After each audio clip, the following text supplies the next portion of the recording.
Daygunta ang Ginoo, ang Diyos sa Israel. Kay ang iyang katawhan may kagawasan na karon.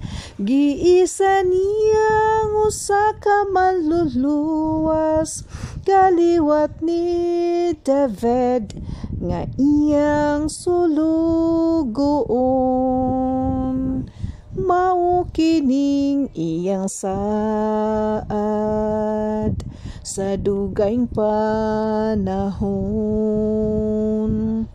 Pagpalingkawas kanunay sa iyang mga ulipon.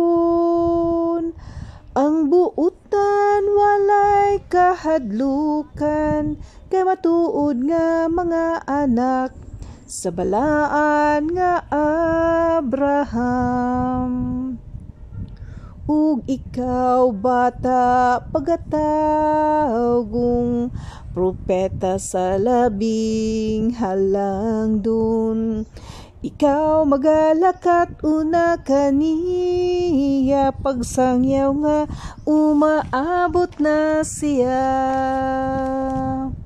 Ani anang kabuntagon sa iyang kaluoy,